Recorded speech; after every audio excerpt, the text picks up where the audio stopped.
Good afternoon, and welcome to the second half of my Lenten devotional on the book of Esther this week. As you recall from last time, the queen must intervene with the king to try to get the king to reverse the order on the annihilation of the Jews. But there is this law that says that you may not come to the throne room unless you are summoned, otherwise you could be put to death. So the queen is frightened. She's taking her life into her own hands, but she does so. And the law also says that if the king recognizes you and holds out his scepter towards you, then you are safe to enter into his presence.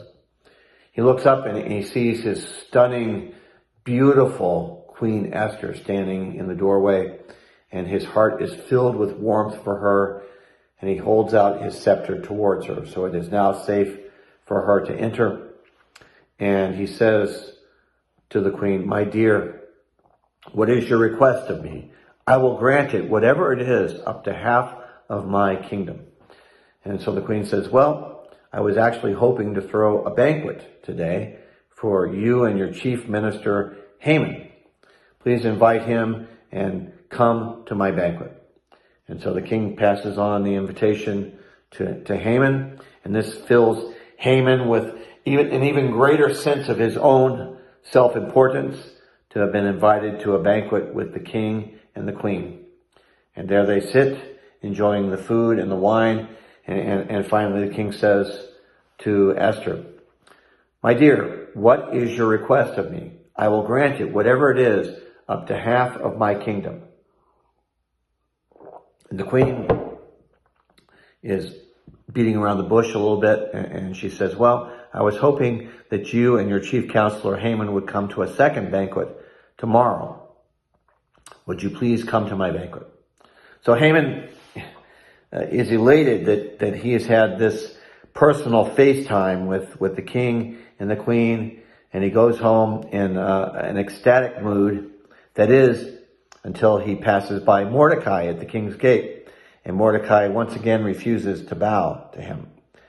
And so then his mood becomes sour, and he goes home and he complains to his best friend and his wife about this Jew, Mordecai, who refuses to show him the proper respect and reverence. And the wife says, "Well, you could have him hanged."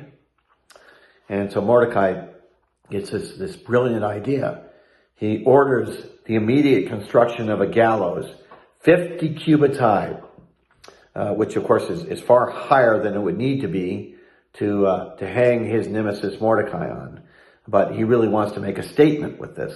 And he's so excited about the prospect that he can barely sleep that night. He wants to get to the palace as early as possible to catch the king before any other business in the day, to get the king to sign off on the order to have Mordecai hanged. Well, that night, the king is unable to sleep, and he orders the Chronicles of the Kingdom to be read by one of his servants. Now, this is a document with all the business of the kingdom detailed in it, and it's hardly a very interesting document, and no doubt the king is hoping that it will simply make him drowsy, and he will then be able to fall asleep. Now, I thought about this. If this were me, I would probably have the Book of Concord read to me. Now, the Book of Concord is actually a very important book. It contains all the landmark Lutheran theological documents, the 95 Theses, and other documents written by Martin Luther and some of the early Lutheran leaders. It's so important that Lutheran pastors must take an entire semester course on this book. But a page turner, it is not. I probably couldn't read more than a half a dozen pages myself without becoming drowsy and wanting to fall asleep.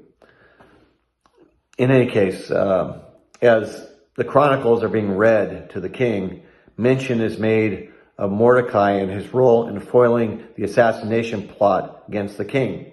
And so the king asks, "Well, what do we ever do to honor Mordecai for this?" And the answer comes back, that nothing was done for him. And the king says, well, that's an oversight that must be corrected. Who among my ministers is here in the palace now? And the answer is, well, Haman is just outside, eager to speak to you. And the king says, wonderful, have him sent in. So Haman is brought in, and right away, the king says to him, what would you choose to do to honor a man that the king wishes to honor? And of course, Haman, with his own sense of self-importance, believes that the king is talking about him. And so he says, well, I would have the finest royal robes brought and put on the man, and I would bring one of the king's best horses with a royal crown placed on the horse's head, if you can imagine that. And then I would parade the man through the city so that he can be cheered and honored by all the people. And so the king says, that's a wonderful idea. I want you to do that now for my servant Mordecai.